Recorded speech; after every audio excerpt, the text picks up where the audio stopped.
Hello guys, നമ്മൾ ബാഗൊക്കെ pack ചെയ്താണ് പോയൊരു പോക്കല്ലേ. ഇപ്പോൾ ആന്ധ്രയിൽ നിന്ന് എക്സാം ഒക്കെ കഴിഞ്ഞാൽ വന്നിട്ടുണ്ട് അൽഹംദുലില്ലാ. പക്ഷേ ഞാൻ നിങ്ങൾക്ക് വീഡിയോ എല്ലാം എടുത്ത് വെച്ചിട്ടുണ്ട് കേട്ടോ. നമ്മൾ 3 മണീൻ്റെ വന്ദേ ഭാരതിനാണ് പോയിട്ടുണ്ടായിരുന്നത്. അപ്പോൾ 1 മണിയൊക്കെ ആയപ്പോൾ ഞാൻ വീട്ടിൽ നിന്ന് ഇറങ്ങിയിട്ടുണ്ടായിരുന്നു. എൻ്റെ കസിനാണ് എന്നെ യാത്ര അയക്കാൻ വന്നിരുന്നത്. എൻ്റെ ഫാമിലി വന്നുകൊണ്ട് തന്നെ നമ്മൾ ഹാപ്പി ആയിരുന്നു. അങ്ങനെ ട്രെയിൻ മൂവ് ചെയ്തിട്ടുണ്ട് കേട്ടോ. അവിടുത്തെ എപ്പോഴത്തേക്കും തുടങ്ങി തണുപ്പും കുറയിലൊക്കെ. അങ്ങനെ രഹനക്കിൻ്റെ പുതപ്പൊക്കെ കൊടുത്ത് രഹന സെറ്റായി കിടക്കണം. പിന്നെ നമ്മളിങ്ങനെ ഓരോ കാര്യങ്ങളൊക്കെ ഇങ്ങനെ പറയുമായിരുന്നു കേട്ടോ. അതിൻ്റെ ഇടയിൽ ചെറിയൊരു ഷോപ്പിംഗ് ഒക്കെ കഴിഞ്ഞിട്ടുണ്ടായിരുന്നു. എവിടെയോ ഒന്ന് നിർത്തിയപ്പോൾ കേട്ടോ. പിന്നെ നമ്മൾ ഷൊർണൂരിൽ സ്റ്റോപ്പ് ഉണ്ടായിരുന്നു, അവിടെ നിർത്തി. അവിടെ നമുക്ക് വേറെ ട്രെയിനിലാണ് പോകാനുള്ളത്. പിന്നെ അവിടുന്ന് ഒരുപാട് കാഴ്ചകൾ, ഫോട്ടോകൾ, വീഡിയോസൊക്കെ എടുക്കുകയാണ്. അപ്പോൾ പോകാനുള്ള പൊലിമയാണ് കേട്ടോ ഇതൊക്കെ ഈ കാണുന്നത്. പിന്നെ നമ്മളവിടെ നല്ലൊരു റെസ്റ്റോറൻറ്റ് പോട്ടെ, നല്ല കടകളൊന്നും ഉണ്ടായിരുന്നില്ല. പിന്നെ ഞാൻ നല്ല കടകളൊന്നും ഇല്ലാത്തതുകൊണ്ട് തന്നെ ഭാനുമിസ് കൊടുന്നതിനൊക്കെ കൈയിട്ട് വാരി തിന്നു. എൻ്റെ ബ്രേക്ക്ഫാസ്റ്റൊക്കെ അങ്ങനെ കഴിഞ്ഞു. പിന്നെ അവളെ ബർത്ത്ഡേ നിഷാനിൻ്റെ, അപ്പോൾ സ്വീറ്റ്സൊക്കെ വിതരണം ചെയ്ത് അങ്ങനെ ഇരിക്കുകയായിരുന്നു. പിന്നെ ചായ കൂടിയായി.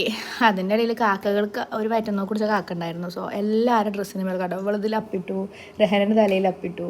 അതൊക്കെ കഴിഞ്ഞ് രഹൻ്റെ തലയിൽ പിന്നെ അപ്പിട്ടു. അങ്ങനെയൊക്കെ കാക്കൻ്റെ കാര്യങ്ങളൊക്കെ കഴിഞ്ഞ് അതൊക്കെ തുടച്ചതായി കൊടുത്ത് നമ്മൾ ശരിയാക്കി ഇങ്ങനെ ഇരിക്കണം. എന്ന് വെച്ചാൽ സംഭവബഹുലമായ കാര്യങ്ങളാണ് ഇനി ഇവിടെ ഇറങ്ങാറാൻ പോകുന്നത് ഗൈസ്. ആ കാക്കനെ ആട്ടുന്ന ഫസ്നാനെ കേട്ടോ, ഫസ്നാക്കും കിട്ടിക്കണം അവസാനം ഒന്ന്. അങ്ങനെയൊക്കെ തുടച്ചെന്നാക്കി നമ്മൾ റെഡിയാക്കി. ഫസ്റ്റ് ഞാൻ ഫുള്ള് നിരീക്ഷിച്ചിരിക്കുന്നത് എന്താണെന്ന് ചോദിച്ചാൽ ഇവളൊരു കാര്യം കണ്ടിരിക്കണമല്ലോ. അപ്പോൾ നിങ്ങൾ കണ്ടവർ മാറിക്കുക, കാണാത്തവർക്ക് കാണിച്ചു കൊടുക്കുന്ന രീതിയിലുള്ള അത് പരസ്യപ്പെടുത്തി നടക്കണം. എന്താ വെച്ചാൽ ഒരു കന്യാകുമാരി ട്രെയിൻ വന്നതേ ഓർമ്മയുള്ളൂ. പിന്നെ എല്ലാവരും മൂക്കൊക്കെ പൊത്തി നിൽക്കുന്നുണ്ട്. അപ്പം ഞാൻ മാത്രം കണ്ടാൽ പോരല്ലോ, നിങ്ങൾക്കും ഇത് കാണണമല്ലോ വിചാരിച്ച് നമ്മളത് വീഡിയോ എടുത്ത് വെച്ചിട്ടുണ്ട് കേട്ടോ. ഇത് കണ്ടിട്ട് ഒരു ഭാഗം ഛർദ്ദിക്കൽ തുടങ്ങി. ഞാൻ പിന്നെ അന്നത്തെ ദിവസം തന്നെ ഫുഡ് കഴിച്ചിട്ടില്ല. അങ്ങനത്തെ ഒരു അവസ്ഥ കൂടെയായിരുന്നു ഞാൻ കഴിഞ്ഞു പോയിരുന്നത്. പിന്നെന്താ, ഇതൊക്കെ കഴിഞ്ഞ് നമ്മൾ ട്രെയിൻ വരാനൊക്കെ ആയപ്പോൾ നമ്മളൊന്നിങ്ങനെ പുറത്തിറങ്ങാൻ വിചാരിച്ചു. വരാനായപ്പം അതങ്ങനെയാണല്ലോ, അതുപോലെ നമ്മൾ അന്തം വിട്ട് ഇങ്ങനെ നിൽക്കും. വരാനാകുമ്പോൾ നമുക്ക് എന്തെങ്കിലും ഷോപ്പിംഗ് ഒക്കെ ഉണ്ടാവും. അപ്പോൾ രാത്രിക്ക് ഞാൻ എന്തെങ്കിലും കഴിക്കണമെങ്കിലോ വിചാരിച്ച് നമ്മൾ ഇറങ്ങിയതാണ്. അപ്പോഴാണ് അറിഞ്ഞത് അവിടെ എന്തോ ഒരു ഫെസ്റ്റിവൽ ആയതുകൊണ്ട് മിക്ക കടകളും ക്ലോസ്ഡ് ആണ് കേട്ടോ. ഇതൊരു കോഴിക്കോടുകാരൻ്റെ കട ആയതുകൊണ്ട് തന്നെ നമ്മൾ ചോദിച്ചറിഞ്ഞതാണ്. അപ്പോൾ പറഞ്ഞതാണ് ഇങ്ങനെ ആയതുകൊണ്ടാണെന്നൊക്കെ. പിന്നെ ലിഫ്റ്റിൽ വലത്ത് ഭാഗത്തേക്ക് തുറക്കുന്ന ഡോറിൻ്റെ ഇടത്ത് ഭാഗത്തേക്ക് തിരിഞ്ഞ് ഞങ്ങളെല്ലാവരും ടെൻഷൻ അടിച്ചിട്ടോ. അങ്ങനെ ഓരോ പൊട്ടത്തരങ്ങളൊക്കെ കഴിഞ്ഞ അവസാനം റെസ്റ്റിംഗ് ടൈമായി.